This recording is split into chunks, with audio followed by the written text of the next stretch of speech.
everyone. Welcome back to another episode of The Bryce is Right. I'm your host, Bryce Cornell, also known as Bryce R.H.E, and I'm here to promote positive atheism and secular humanism. And today is going to be another Common Ground episode. I've done this once before, where I brought on a theist by the name of Greg Rogers, and it has been my hope to have more of these discussions with theists, and it seems exceedingly difficult because they're hard to get on. I've invited a few on the show, and for whatever reason, for one reason or another, they weren't able to make it. It could have been scheduling. It could have been, I don't know, maybe I'm just a bit too intimidating and they're scared to talk to me for whatever reason. I don't think that that's the reason. I think it's just I haven't had a lot on. It seems like I've had a lot more atheists on, and I don't want to give the impression that this show is only for atheists and non-believers and skeptics, but also to have discussions with Christians and Muslims and other theists who would like to have a conversation respectfully with someone who disagrees with them. So I was successful today, and this time I'm going to be interviewing a Christian theist who has appeared on Tang before, although not on this particular show. His name is Isaiah Diesel, also known as Empathy Respect, and he is coming to us all the way from Korea. And speaking of that, I apologize for shifting the time for the premiere, but I had to do that in order to accommodate his time zone because we're just in different parts of the world. So sometimes that's the case. In any case, Isaiah has a degree in history and also religious studies with an emphasis on preaching. So that'll be something interesting to talk about. He also runs a podcast called R.H.E, which stands for Respect, Humility, and Empathy, which he co-hosts with several atheist commentators. He, like I said, he's appeared on Tang before, and he has an upcoming debate with our executive producer, Oz, which I'm sure we'll end up talking about later on the show as well. So we just thought it would be a good idea to reintroduce him to the audience and try to figure out what he's about so that you guys can be all set up for that debate. So it looks like he is almost set up now. So we'll go ahead and bring him on without further ado. Isaiah. Come on down. Hey, you are the next person on The Price is Right. The Price is Right. Yeah. Yeah. That was kind of weird. I told you I wanted like a come on down. Kind of like a charismatic preacher meets Bob Barker. Two things. I am inspired by other media entertainment shows out there, but I'm not a ripoff and I don't plan to get sued. So I kind of do things in my own little way to ensure that the show remains distinctive while calling back certain elements of other shows that people might be familiar with. I told you when he came on my podcast that my grandmother had a crush on Bob Barker. So, by the way, can you see me okay? This is like the window in the back is a little bit screwing with the lighting. Actually, if you just move closer to your camera, that made it a little bit clearer. Is this better? It is better. Yeah, so sorry about the delay. Thank you for accommodating me. Yeah, that was a little bit of confusion, but I'm glad we're on now. So thank you so much for having me on. I really appreciate it. I really enjoyed having you on my channel. So it was a very good talk. And I guess I should have mentioned about that. Isaiah did have me on his podcast. I was a recent guest, so I appreciate you having me on, and I thought it would be a good idea to kind of return the favor, although I guess you're returning the favor since I was doing a favor for you by appearing. So I don't know. However that works. It's mutual, right? Thank you. Yeah, thank you very much. Okay. So so you're in Korea. You've been living in Korea for a while now. I think you said like 10 years or something like that. On and off, actually. I came here about 14 years ago, right out of Bible college, and it's about 15 years ago. And then had an experience here for a while. Actually, after like a year, my mother passed away. So I went back to America. And then I came back, and then I met my wife, and then we got divorced within the first year. And I went back home to America, and I found Jesus Christ. And I came back after 5 years divorce, and she got pregnant like the night I got back. So where'd you find him? He found me. He found me in my. That was a little joke I was throwing in for. Yeah, whenever someone tells me that they found Jesus Christ, I always would like to know where, because I I never found him in over 20 years of looking. So yeah, he found me. In South Korea, they're very communal minded, and they have something called umshik, which means trash food. And what it is, you take all your scraps and you put them into like these bins, and I guess they go and take them and feed them to like the pigs. So basically, you're not wasting the food. And sometimes after it sits there for a while, it starts to smell and decay. So that is like the exact image of what I think of my life before I met Jesus Christ. So okay, yeah, he found me in my garbage. So we might as well just go ahead and talk about that. And I'm aware that you've talked about this before on various programs. Like I said, you've appeared on Tang before, and you went over some of this, right? And by the way, before we go on, we have a fan of yours. His name is Oz, and I love Oz.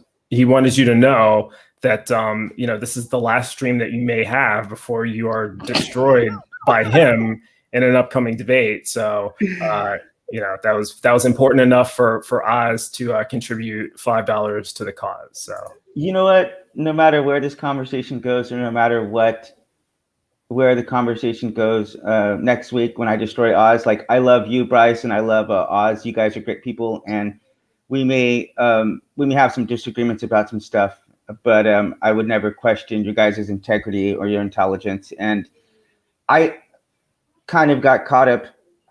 I didn't realize this is the moment that I was defending Oz on like being recorded, because I found out the next day. But I generally said that I find Oz to be a very good.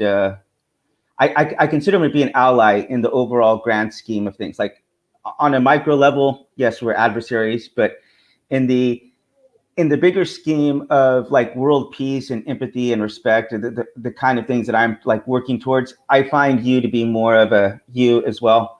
Skeptics, secular humanists, you guys to be allies fighting against some of the extremists, like the Darth Dawkins of the world, Well, I do have a question about Darth Dawkins, but the question is going to come up later. Okay. So let me ask you, you said that you found Jesus Christ, indicating that you profess a faith in Christianity, something I think most of us knew from it's in the title. So, but that doesn't really tell us a whole lot. What type of Christian would you say that you are? Do you align with a particular denomination, or which version of Christianity would you say that your beliefs most closely align with? They most closely align with Jesus, but I don't really get caught up on denominations. I have my beliefs. I happen to live in South Korea, which is predominantly Presbyterian, just because of the fact that the Presbyterian hierarchy works very well in their cultural, like, Confucianism. So I do go to Presbyterian church. I would consider myself a Pentecostal, but I simply do not believe in denominations, and I do not believe in the government getting involved with anything. So I'm just kind of like, in a very real sense of the word, I would consider myself like a secular humanist. But like, I have my beliefs, but I don't believe in projecting those, trying to force people to believe the way that I believe. So just to, for specificity, which is a word a lot of people don't like when I use for some reason, but I love using it. For some specificity, would it be fair to, I'm gonna list a few beliefs that I think are common to Christianity, and you can tell me whether you share the beliefs or not, right? So Jesus Christ as a literal person who existed and was the Son of God. Yes, yeah, absolutely. Okay. Do you believe in the Holy Trinity, that God exists in three persons and Jesus Christ is one person of the Trinity? I'm a little iffy on that one, because I'm not saying it's not true, but it's kind of like the thing with predestinationism and free will. Like those two might be completely compatible. And would it be fair to say that you are skeptical of the claim, but not completely closed off? No. So okay, so let's get this straight. Like, metaphysically, I would think that it's not possible. Okay. But what my what my thoughts of the limits of God are probably absolutely irrelevant. So I don't think it's logical. I don't think it makes sense. But that doesn't mean that it's not true. You know, it might be like a paradox that actually makes sense that if you had more information. You know? So that would make my last question appropriate then, right? I'll repeat the question. Would it be fair to say that you are skeptical of the claim but open to it as no, well? I accept it, but that being said, I understand that it makes no sense whatsoever. Like, so you believe it then? I believe it, but again, it's outside of the realm of logic and physics and whatever our understanding of ontology. Like, it totally defies anything that we could understand. So if you try to use logic or mathematics or whatever to try to explain it, like Christians do, explaining it like a banana or water, it's just not going to. It doesn't make any sense. It sounds like you're believing in something that you are simultaneously acknowledging doesn't make sense. Yeah, well, okay. There's a degree of cognitive dissonance in my beliefs. I mean, I'm not going to deny that. You know, I appreciate the fact that you are admitting that, because a lot of people wouldn't even be able to make that statement. But so that's fair for you. Recognizing that. I guess I'm just curious, because the next logical question to ask would be, why do you believe it? Or what convinced you that this was the case, if you recognize that it doesn't make sense? The Trinity or Christianity in general? The Trinity. Okay, well, I'll tell you one thing that makes it more believable is that if God is a fourth dimensional or 10th dimensional or 20th or 100th dimensional creature, being, then the kind of physics that he's operating has to be outside of my realm of understanding. It just has to be, okay? So the fact that it would be so, like, if I was able to make total sense out of it, then I wouldn't think that that's a God. That couldn't possibly be a God. So he has to exist in something slightly above us, in my opinion. So to me, that makes more logical. The fact that it doesn't make logical sense to me actually works more in the favor of it, if that makes any sense. Yes and no. I mean, I have more questions to get to, so I'm going to say yes for the purposes of the conversation. Okay, so you accept that Jesus existed. You accept that he was the Son of God. You are accepting of the Trinity. What about the Bible? Do you consider that to be authoritative or an accurate representation of the Word of God? Is it, is it divinely inspired? How do you feel about the Bible? Yeah, so I definitely do believe it's the Word of God, but on the other hand, there are some, like, I do not believe that the Bible was like verbatimly dictated by God. Like, I don't believe God's like, in the beginning.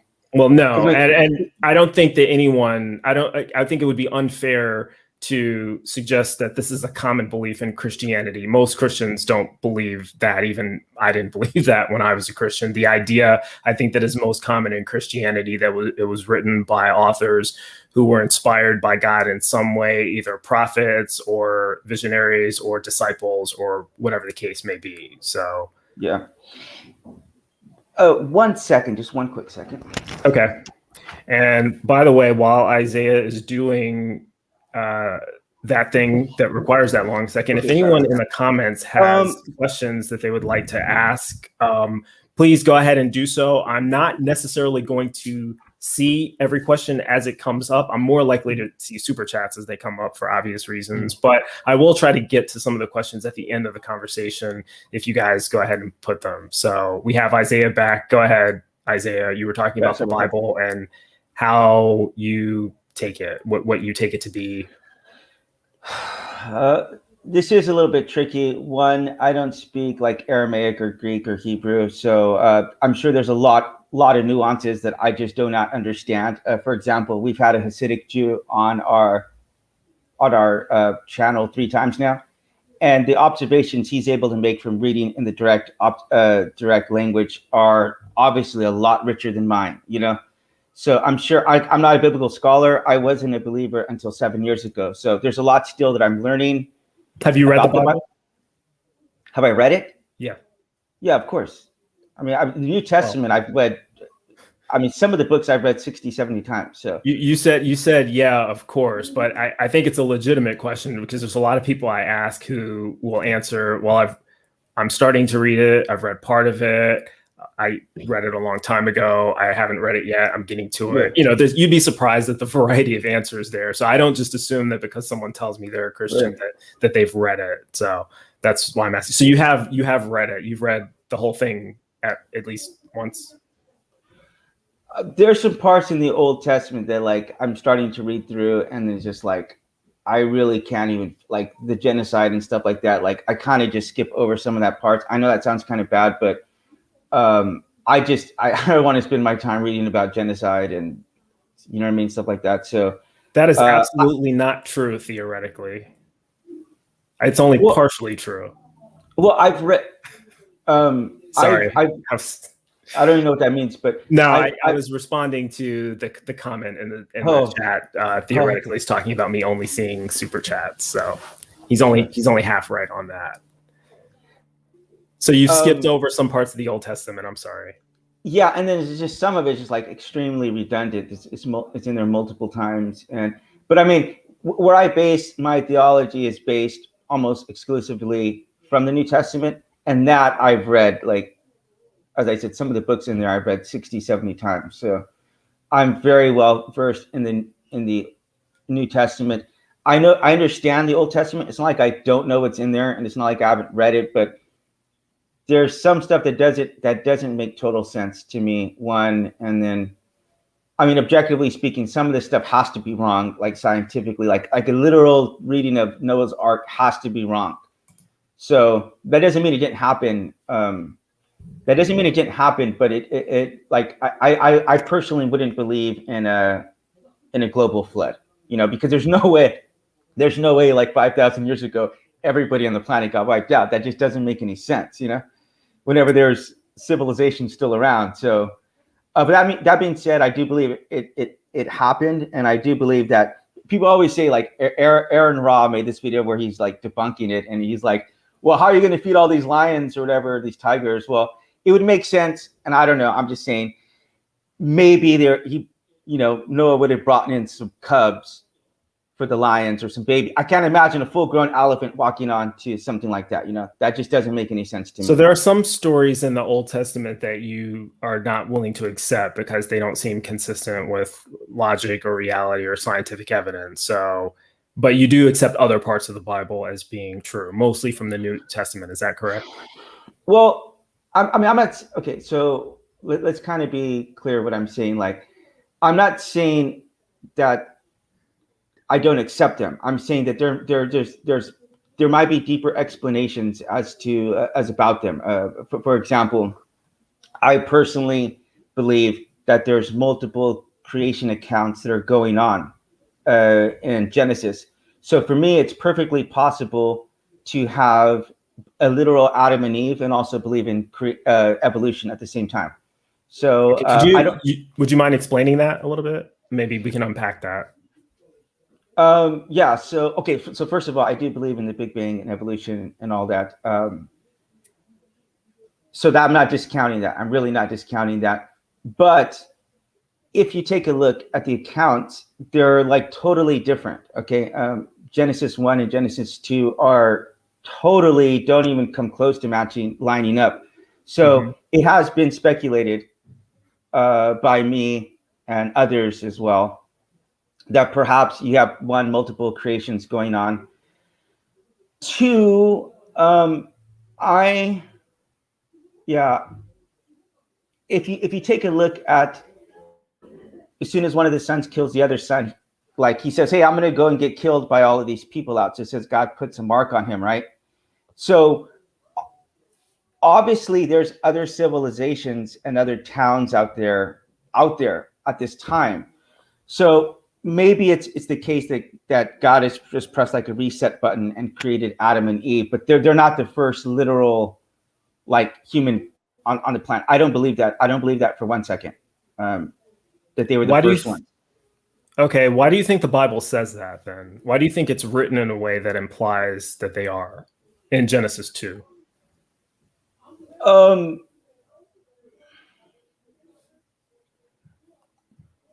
I don't know. Probably if you listen to my conversation with Oz, like I say, I don't know a lot. I don't profess to know everything about everything. Like I some of the stuff scratches my head. Like I think God, honestly, if I'm just speculating here, I think God has gone out of his way to do some stuff that's like deliberately misleading, or perhaps what we'd consider immoral, such as the genocide or slavery. And I could be totally wrong, but if I'm trying to make sense out of this, it seems as though God's doing some stuff intentionally so that it's at least plausible that he doesn't exist, and it's plausible that other religions exist as well. Okay, so would it be fair to characterize you as a skeptic of Christianity? Oh yeah. Okay, fair enough. I mean, I'm a committed believer, but there's just a lot of stuff that's going on that for example, the Nephilim, right? The Bible refers to those people, those beings. There's like half breeds between angels and humans, and it refers to them as like the heroes of old. So for me, in my worldview, it is completely and totally possible that beings like Anubis and Hercules like might have actually existed. They might be beefed up versions that are recorded of them, but it's totally possible for me that other gods have existed. Can I ask you a question about the comment you made before? You said you were a committed believer. I just asked you a minute ago, would you consider yourself a skeptic? And you said yes. And then you said, but I'm also a committed believer. Yeah. Are you a committed believer because you had some sort of experience that you think was from Jesus? Yeah, absolutely. Okay. Is that something that you're open to talking about, or is that would you like me to move on to a different, because and the reason I ask is that some people are not honestly comfortable talking about personal experiences they've had. They just would like to say, I had a personal experience that convinced me and I'm convinced, and without going into too much detail. And if that's where you stand on it, that's fine. I won't press you on it. But then there's other people who want to elaborate. The only reason I'm asking is because it's difficult on the surface. It seems difficult to reconcile someone being a skeptic and a committed believer at the same time. Those two things seem to be in conflict with each other. I could understand if you said, I'm currently accepting of a claim, but I'm skeptical of it, which would make you more of an agnostic theist. But if you say that you're a committed believer, that doesn't comport with skepticism, in my opinion. So did you want to unpack your experience, or would you like me to move on? Well, first of all, Oz, Biddy, and Captain Davenport like tag teaming me for 2 hours about that. Part of the problem, I don't mind talking about it, but part of the problem is because I've had probably about 20 experiences with Jesus Christ in my life. Okay. And so when I tell people about these things that I've had, like I've experienced God speaking to me multiple times, and I've experienced him materializing things in front of me. Okay. So when I tell people this, one of the most natural responses, and I totally get it, is, oh, well, why doesn't God do that for everyone? Or why doesn't God heal the sick kids in Africa? Or why doesn't God? And I'm like, that's like, you expect me to answer all of these questions about God. I don't have every answer for every question about God. So that's where a lot of skepticism comes in. Like, how did God create the universe? Okay.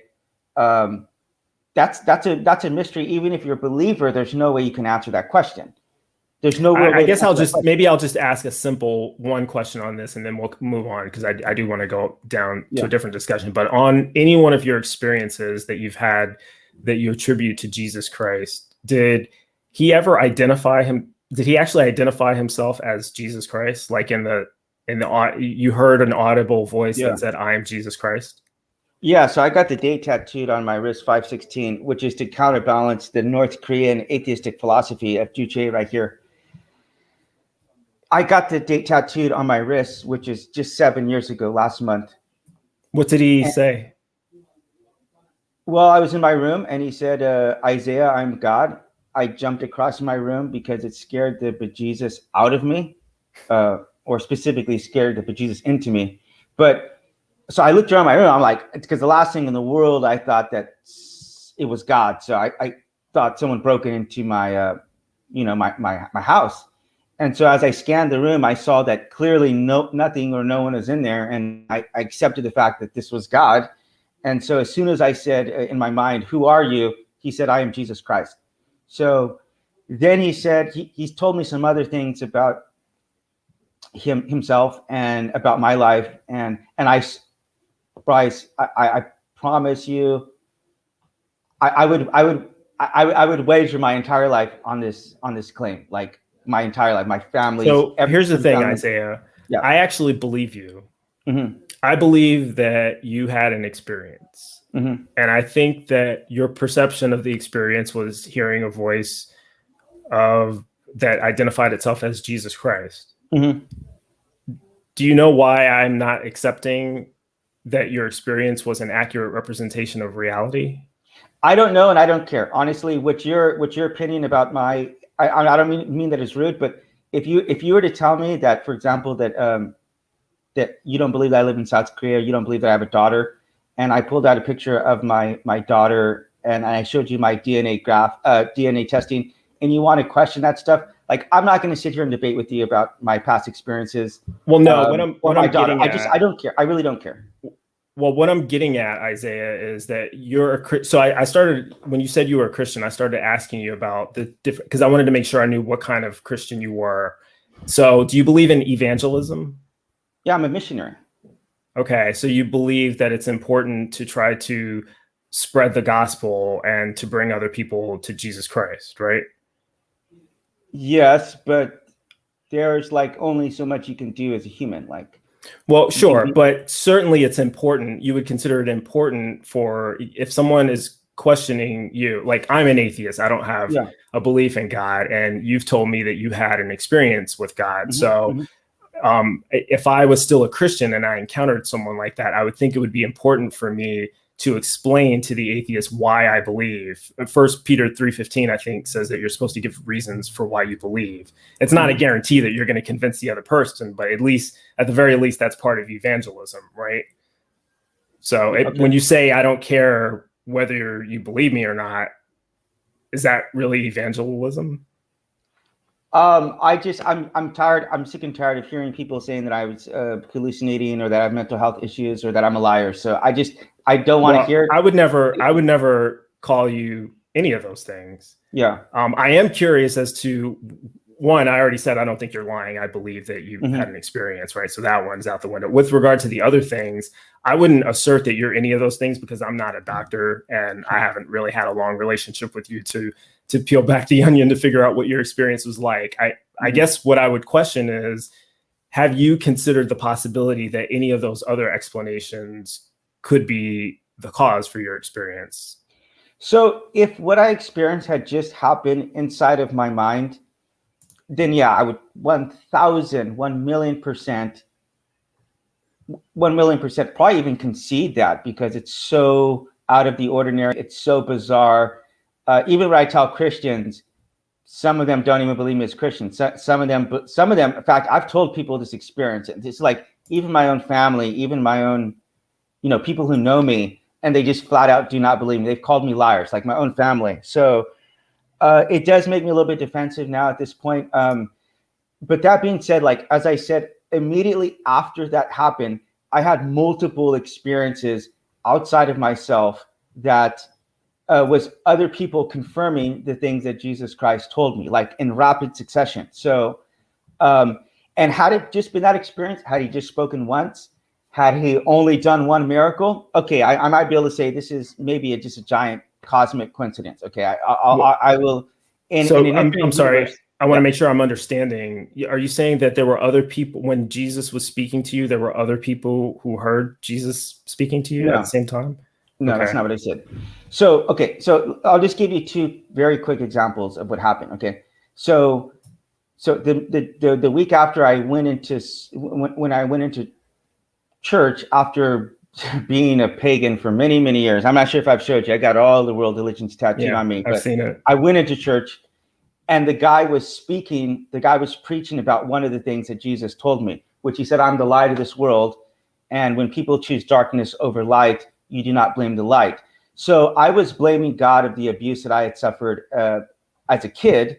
And it was part of the thing that drove my atheism. I don't even know if you call it atheism. It's kind of like anti-theism. It was like I had known that God existed.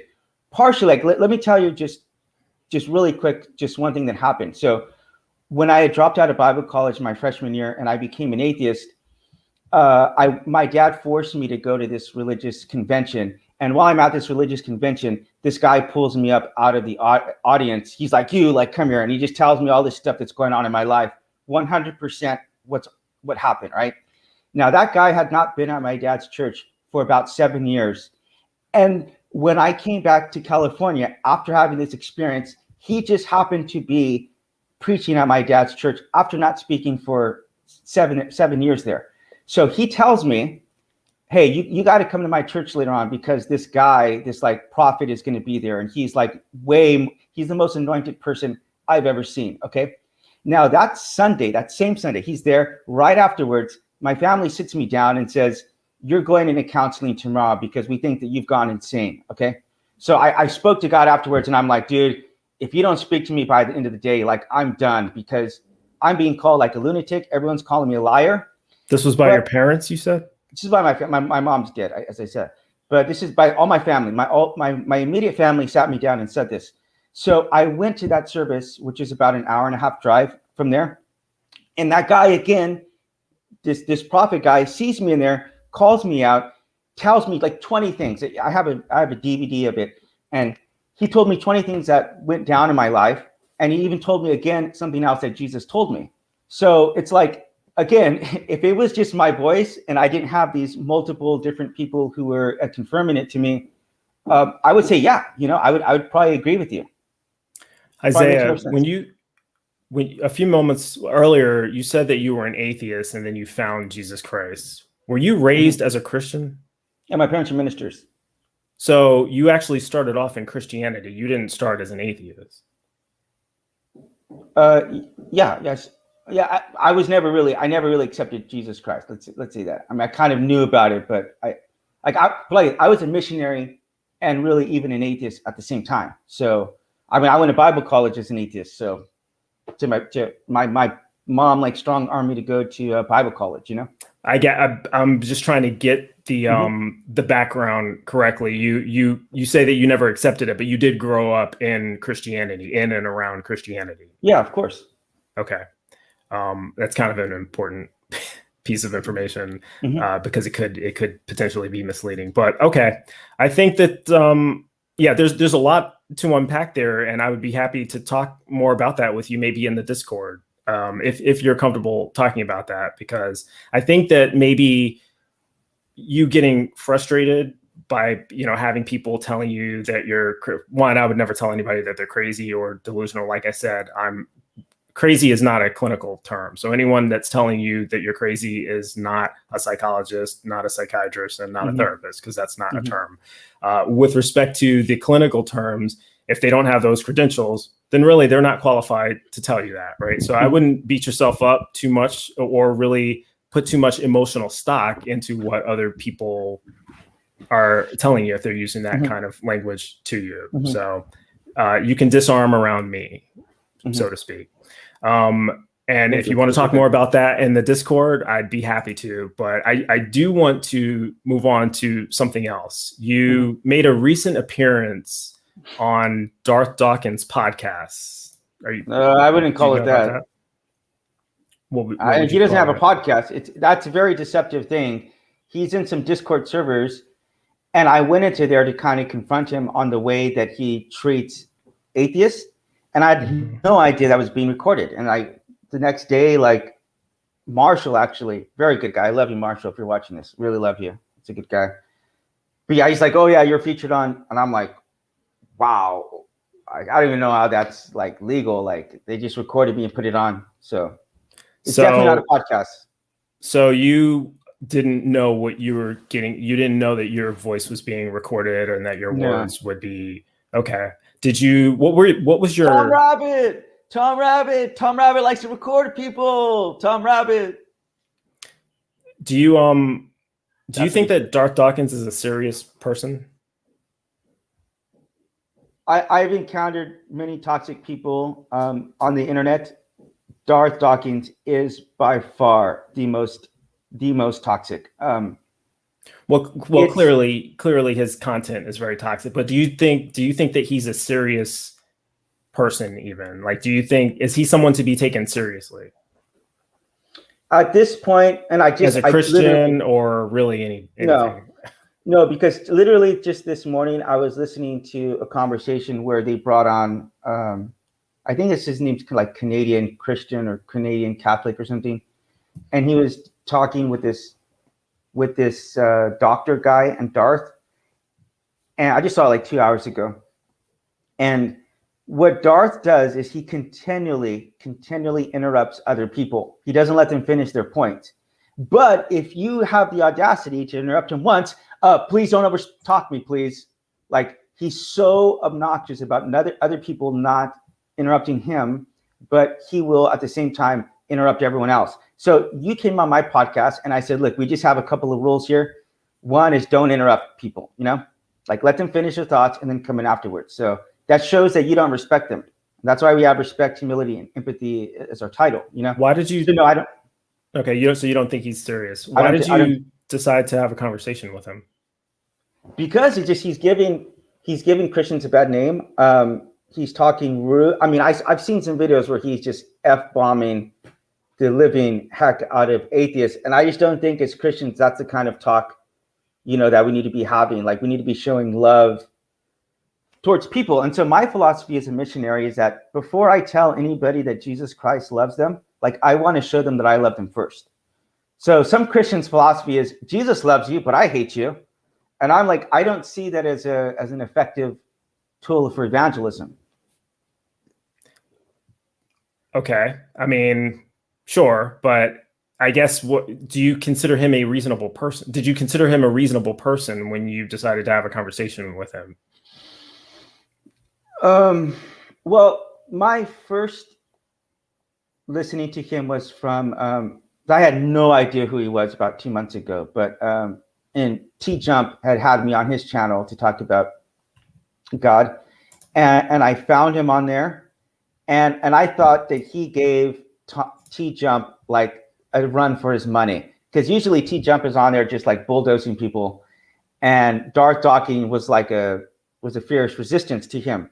So I'd initially respected him a lot because, as I said, T-Jump is a monster. He had me on his channel. I'm like, dude, I'm not debating you because you're going to cream me in a debate because this is all you do, So I don't like to do debates like that. But hearing him, I was like, okay, I'll listen to him. But a couple of times after he dropped some F-bombs, it's like on unbelievers and calling them scumbags. Like, I'm like, this guy needs to be confronted with this. Okay, but why? I guess what I'm asking is, what was your intent? What did you think that you were going to accomplish by talking to him? To see that he's actually making atheists less likely to accept Christianity by the way he's treating them. Do you think he doesn't know that? I think he's perfectly okay. From the interactions I've had with him and from what I've seen online, I think he doesn't want people to be attracted to it. I believe that 100%. Would you ever talk to him again? Probably in a private chat, but whenever you're in the group, what happens is, if you ever been in one of these Discords, you go in there and everybody has their microphone muted, and so he's just there giving lectures and he's putting on a show, right? He puts on, exactly, because he's a clown, right? And that's what clowns do. They put on clown shows. I mean, that's a little bit of tongue-in-cheek, but I'm actually being very serious. That's the point of a clown show. His name is Darth Dawkins. Right. Does that sound like somebody who's serious? Yeah, I guess you're right. And I mean, the guy's charismatic. I mean, he's 10 times more charismatic than I am. I wish I had his. Most clowns are. That's why people pay money to see them. They can juggle, they breathe fire, they say stupid things, but it's for entertainment, I guess, is the point. Like, if he was in it for actual evangelism, do you think that he cares about Christian evangelism the way that you care about it? So I'm not going to say I'm any, like, I don't want, this is not Isaiah's better than Darth Dawkins. Like, I don't know what someone's intent. Like, I'm not going to try to understand the fundamental forces No, I that are got you. driving I this got person. you. Okay, with that I'm being only said, asking you because if you say that you've already had a conversation with him and you had a goal to try to convince him of something, presumably, and then you said that you may be willing to do that again in private. But I don't know. I would question as to whether that's a realistic goal considering what you know of the person. well, look, it just comes down to this. Anybody who has hatred in their heart, like a KKK member or an Al Qaeda, like, I am up for loving and praying and reaching anybody. So Darth is no more worse than a lot of people out there who are doing a lot worse stuff. Not just verbally, they're physically doing stuff to people. So I'm not someone who's like, oh, Skids this is the person. exception to the rule, Who? by the way, because Skids is a clown by night. His day job is being an actual person with a personality, who's a very effective producer of his own show and of my shows, and with some great Wes? content. Now I was talking about Skids the clown, but I don't know who that is. theoretically he's making fun of me. Yeah, so. But I'm sure Skids would be the first to agree with me that the clowning is for entertainment. So I'm just telling you, from my interactions, it seems that it's more to get people's attention and clicks, and because he leverages this. He's like, oh, if you don't mute this person, I'm going to be down with the server and no one's going to come to your server anymore. And for me, like, I don't really care about that. I don't care about the numbers. Like, I'd rather just produce respectful dialogue, period. And you and I had a very respectful conversation on mine, and Oz has been on mine twice, and those are the kind of conversations I want to have. So it's unfortunate that people don't want to listen to that more.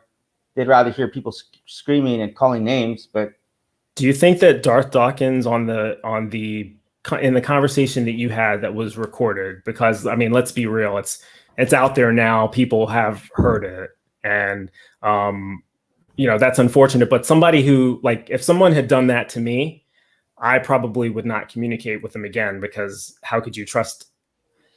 Well, first of all, excuse me. First of all, he didn't. It's not like it was him that did it. It was this Tom Rabbit character. So yeah, so I don't blame him for that. In fact, that's why I said, "Hey, Tom Rabbit." Tom Rabbit likes. Have you made any efforts to try to get the video or the audio removed from social media? No, I mean it's.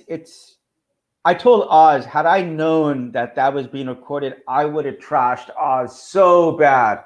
I told him, Oz, I said, you're so lucky I didn't. I would have went to town on Oz just to, prank him. But what does Oz have to do with that? Because I was just joking to Oz. Oz and I joke to each other all the time because I was speaking highly of Oz. He was trashing Oz, and I said, I think Oz is a very respectful. Oh, okay, I got you. But I'm saying, I was defending Oz when I didn't know that I was recorded. Had I known I was recorded, I would have trashed Oz. It would have been an inside joke. But we're trashing each other all the time. So Oz and I have this little thing going back and forth. But Oz is great. It doesn't matter. I'm going to beat him in this debate. Like, I love Oz. Oz is great. What are you guys going to debate about? Do you know? Is there like a specific topic, or is it open? Well, speaking of Darth Dawkins, okay, no, actually, that wasn't Dawkins. No, that was Hitchens. Hitchens has this book called God is Not Great, How Religion Poisons Everything. And Oz is always, religion poisons everything. Religion poisons everything. And so finally, after hearing this for a month, I just called him out on it. And I just said, look, Oz, it's not accurate. The abuse of religion poisons a few things, okay? And so he wanted to talk about the point, and I showed him very clearly how there's many things that religion not only doesn't hurt, but it actually enhances. And so, of course, if you say something dissenting, though, in the Tang Discord server, you're going to get dogpiled by everyone. So I got dogpiled by everyone. But I said, okay, let's just have a debate on this. And so what's the debate? What's the topic? Whether or not religion poisons everything. Gotcha. So it's not a debate about whether or not God exists. I don't really debate that. That's not something I debate. Okay. But you do try to convince people that he does, right? Yeah, absolutely. Okay. And I'm stating that because that was kind of an admission that was made on the Dark Dawkins conversation where he got you to say that at the end. Well, I'm a missionary. Would you not think that a missionary is going to try to be out talking to people and sharing their faith? You know? Yeah, Like but people, I think I don't hide the fact that I'm like a missionary. No, but I think maybe the contention that some people may have is that there is a perception that you may have earlier misrepresented yourself when it comes to atheists, that you were not trying to convert atheists specifically, but in reality you kind of are, right? Because that's the whole point of evangelizing, frankly. I guess, okay, so I have been very open about my faith on the podcast. One, I have told my co-hosts that I believe that their lives would be better with Jesus Christ in it. I have explained that I have like a longer term goal, like a very, very like 2-year long, that's how long it takes to just answer enough questions as much as I can. And hopefully they'll convert after that. But I don't see the thing is, Bryce, you got to understand in my worldview, I don't think that Isaiah Perez can convert anyone. Okay. So I need to. You don't think you can do what? I can't convert anyone. I can pray for people. I can try to answer some questions. I can show them love. I can help them out in situations. But that's a task that's God's. Like I didn't become a Christian because of anything that any human did. Like to the contrary, I got turned into an atheist at Bible college twice, 2 different times. So I believe that there's a God. Like God is the one ultimately.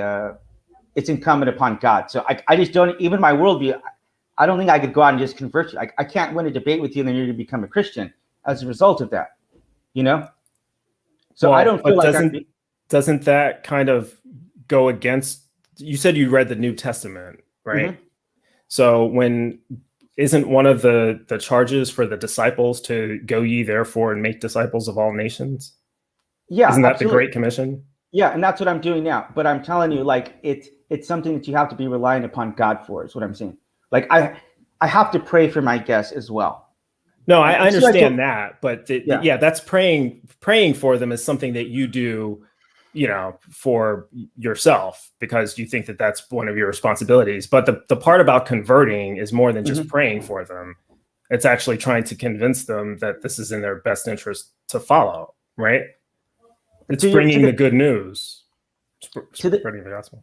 To the best of your ability. I mean, if we had a conversation right now, specifically about religion, specifically about Christianity, and about the things that are accurate and inaccurate about it, there's going to be lots of questions you're going to have that I can't answer. Okay, because a lot of them I have my own questions and doubts myself. So if I were to answer you, I would either have to lie or just BS an answer. And to me, that's not being respectful of you, you know? So I just do the best that I can. Like in my perspective, like I'm just being God's hand on this earth. So by loving people, by treating them with respect, by being an example to them, then that's a way that I'm representing Jesus on this planet. So 1 Peter 3:15 says, always be prepared to give reasons for the faith that you have, doing so with gentleness and respect. And mm-hmm. I will credit you with the gentleness and respect because I do think that you live up to your namesake in that sense, unlike some other Christians. Mm-hmm. Maybe the only part that I would question there is the always being prepared to give a reason, because it sounds like you're saying you don't really have answers to a lot of the questions. It would then raise the question, why did you become a missionary in the first place? Well, I have answers to some of the questions. And the big one is very simple, is that if you give your life to Jesus Christ, he's going to change your life for the better. Now, that's different than going to church or playing, rapping or playing in a band or anything like that, or preaching, because I've done those things. I've rapped for Jesus. Believe it or not, I used to be a rapper. I used to have dreadlocks very long time ago. But I've done all this stuff. I've preached, and I never had given my life to Jesus Christ. I was a missionary and hadn't given my life to Jesus Christ. So I know what my life was before giving my life to Jesus and what it is now. and it's not certainly far from perfect, but I know that God can do a work in your life. So, but how do you convince someone else that that's the case? Well, one, when people see the difference in my life, especially the people who knew me, prior to pre-Jesus conversion, that it's powerful to them. And telling my hosts and some of the guests that come on my story, it's made an impact on them. It doesn't mean that they're going to change overnight. If I have to have this podcast for 2 or 3 years, talking to people for 5 years, and I just have to say inch by inch the things that I can answer, inch by inch the things I can speculate about, and inch by inch or centimeter by centimeter. I'm here in South Korea. They use the metric system, but I'll just have to say with honesty, there's a lot of things I don't understand. Like, okay, so it's like I can't. Everyone wants to know the answers to everything. It's like we have a brain that's like the size of both of your fists. Like, you think you're going to fit every last answer to the universe about God inside of that? I don't think so. Well, I would agree with you that it's impossible for people to understand everything about everything. Mm-hmm. I consider myself kind of a jack of all trades and master of none. I know a little about a lot of different things, but I don't know a lot about any one particular thing. Maybe psychology, some people would say, is my forte, but even then I have no doctorate in psychology, right? So yeah, of course we can't know everything, but when it comes to accepting beliefs, because I have to tell you, Isaiah, I'm someone who only wants to believe in true things, and so I'm only going to start believing something if there's sufficient reason, good evidence for me to believe it.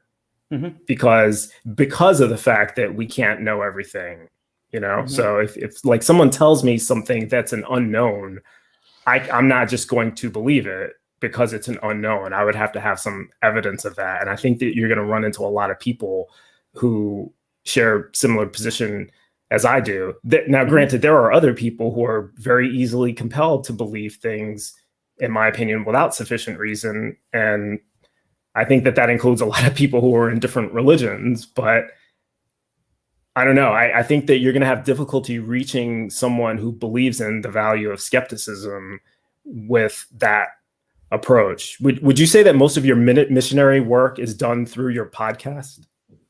Well, because the worst time in the world to even think about getting onto the mission field has been during this coronavirus. So many things that I would have had the opportunity to do has been totally cut off as a result of that. So yeah, it has been reaching people online and just being out in the real world and meeting people. But yeah, Corona has caused some serious problems. But before that, you actually would go places and bring them. How did your missionary work manifest? How would you say that you did that? Well, I got on the mission field during Corona. So, but yeah, there's some street evangelism. There's meeting people like, on Discord or whatever, just talking to them and just trying to show that you care. I mean, as I said, before I tell anyone that Jesus loves them, like I want to show them that I love them first. So that's like my top priority. Showing love and respect and value to the people, that's my number one goal. So the God, I believe that the God part will come secondary.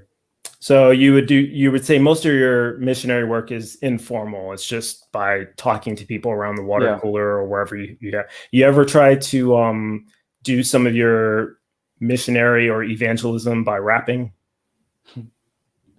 I wish Oz wanted to have a rap battle, but well, he says that Saturday night is the official freestyle rap battle. So if you're going to come with the Jesus rap, because I know he has atheist raps. In fact, it's the theme show. It's the theme song. Oh, that's Oz? Tang. It is. That's Oz? Oh, my God. I actually liked that song until I found out that it was Oz. But yeah. I've told Oz poisons everything. Well, maybe you can shift the debate that you're going to be having to that. I know it's religion poisons everything. Maybe you can just kind of shift it and see if you can win over points that way. I got to tell Oz, thou protesteth much. So we used to say whoever Everyone smells always screws up that line. Everyone always screws up that quote. So just to correct it, the actual quote I believe is the lady doth protest too much, methinks. So that's from a Shakespeare play, Well, but we know what you mean. Calling Oz a lady, that's even worse than me. I'm not even going to go that. See, far. it would have worked better if you just said it correctly, because that would have been that would have gotten to the bone. I've got one final question to ask you, and this one, we're not going to go too much in depth into this one. We can talk more about it in the Discord if you want to participate in that.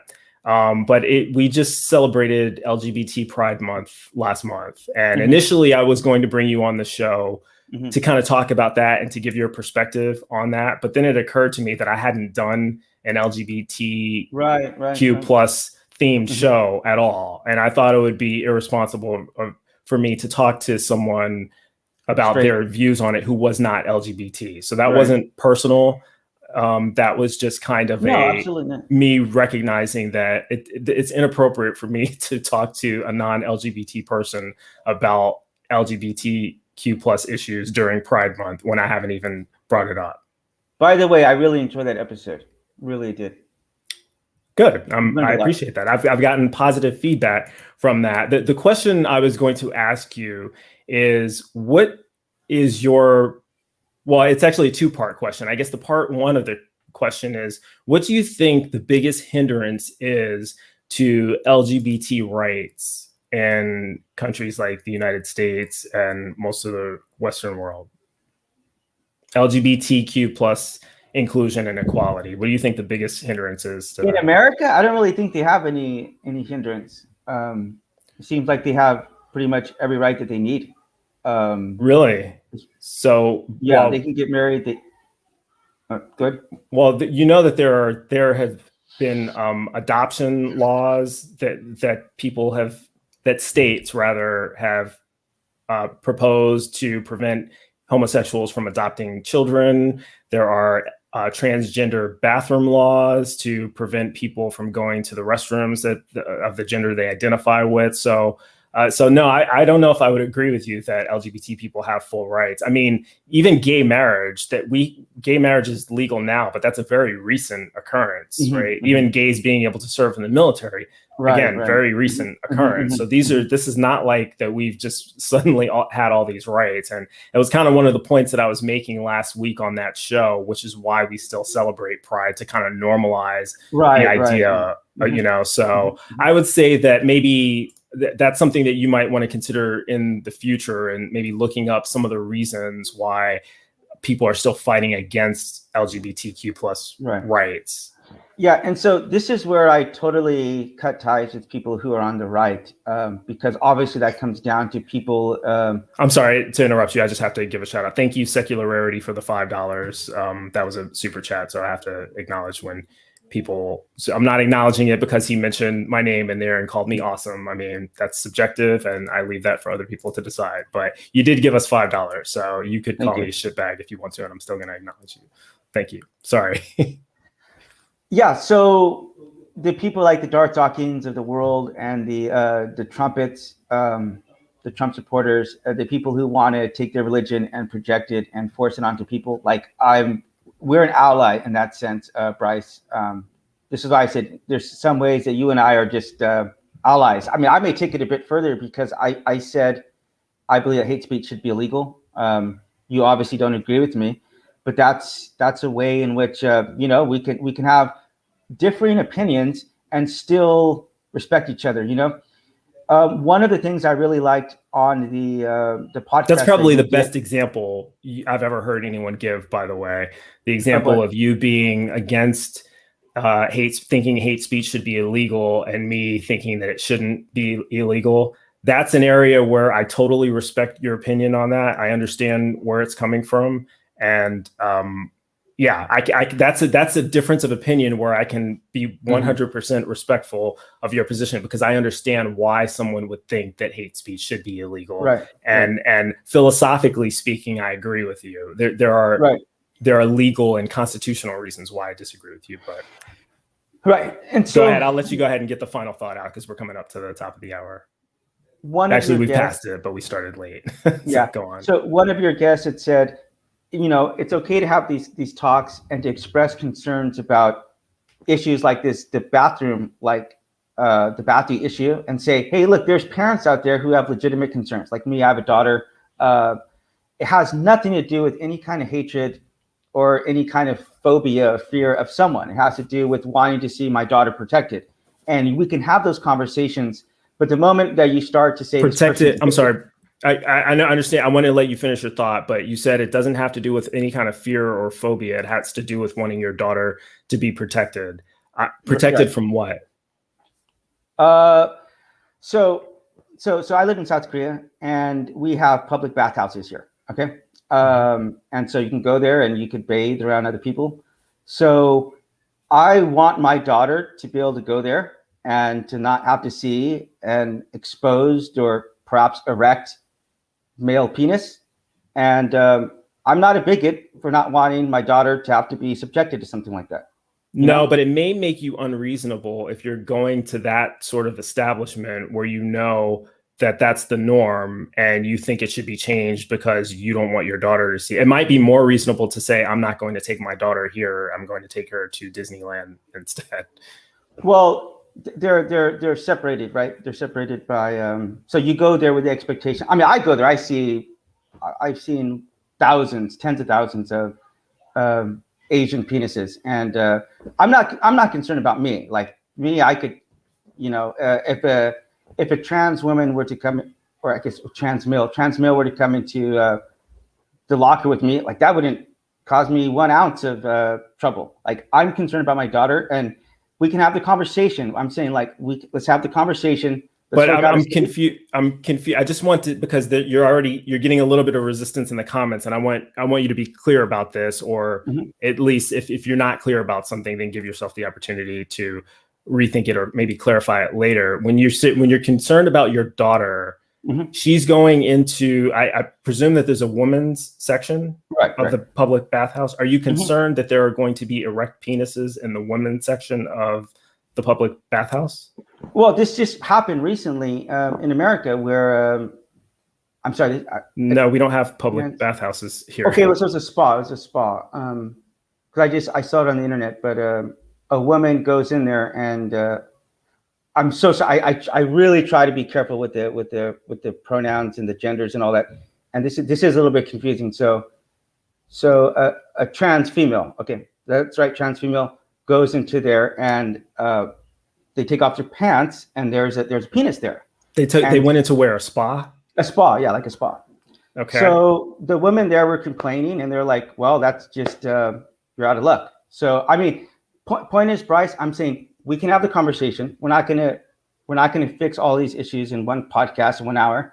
I'm saying we can have the conversation without needing to accuse the other side of being bigoted or hateful or transphobic or homophobic. Well, you haven't heard me accuse anyone of doing that, right? So I didn't. You're not suggesting that I'm accusing. No, I didn't say that. Okay. When did I say Bryce? Like, I don't know. I don't know why you mentioned it then, because that's not what's going to happen here. I'm not going to accuse anybody of being anything. Right.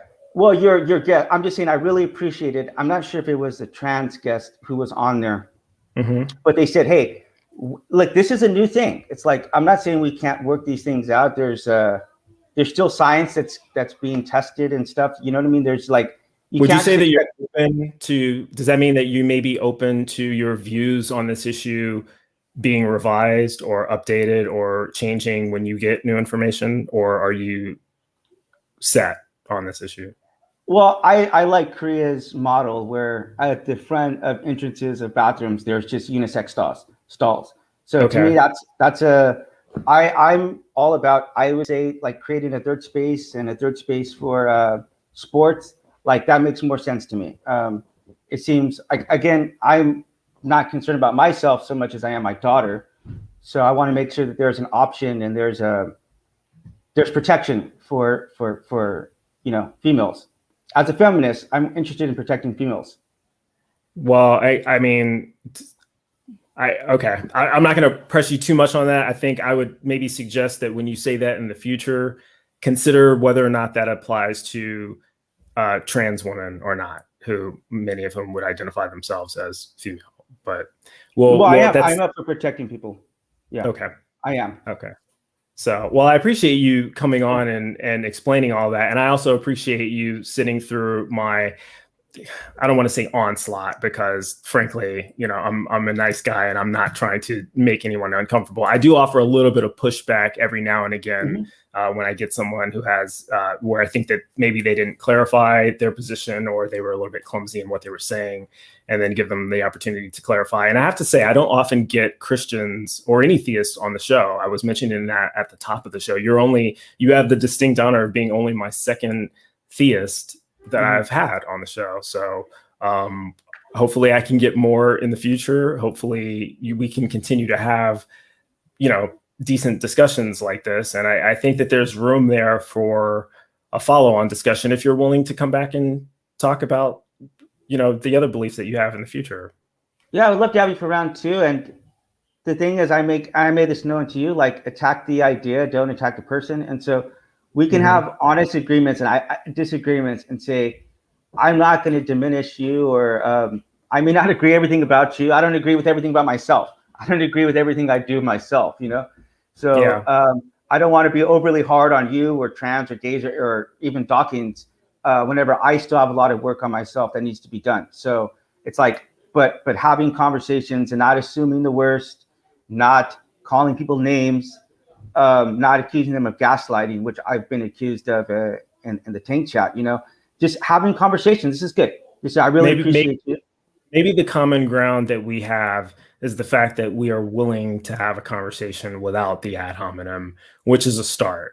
And I think there's a lot of things that you've said that I would question. There's a lot of things that you've said that I would plainly disagree with, but it sounds like you're opening to have the discussion again in the future, and you're having the discussion in a mostly respectful, reasonable way towards me. You're not out to get anyone. Well, and I say that you're not intending to be disrespectful. You're not out to get in anyone. I think maybe some of your language could come off that way, but it sounds like you're willing to talk about it. And so that's the common ground that I see there.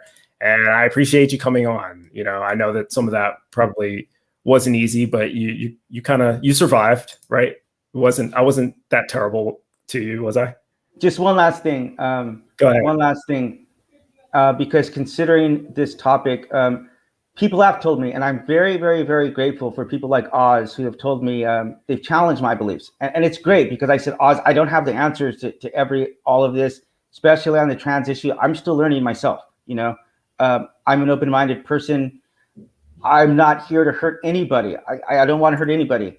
But if we don't have those conversations and we can't have them safely with just expressing ourselves and feeling that we're going to get attacked, because as soon as you start attacking anyone, they're going to become defensive, and meaningful conversation is cut off at that point. So I'm really thankful. I want to give a very big shout out to Marshall, because we've had some hour-long talks on this, and he's really helped me to see things from a different perspective on the trans issue and on the gay issue. So Marshall, I'm very grateful for you for talking to me. And yeah, thank you very much, Bryce. Yeah. And, just before I close, I'm not sure if you are aware of this, and I'm sure that some of the guests may not be, others may be, but we actually have a conference coming up with all of the Tang members. It's called Better. And one of the purposes of it is to figure out ways where atheists and non-believers and skeptics can have better conversations, both with each other, but also with the theistic community, And I always mention at the top of the show that my goal is to promote positive atheism and secular humanism, but I consider positive atheism also having reasonable, respectful conversations with theists. And my goal really is to try to get everyone to engage in some, critical thinking and, to get rid of all the vitriol and explain that we are not terrible people, and let's try to figure out what the best methods are for explaining that. And so that's kind of the purpose of Better.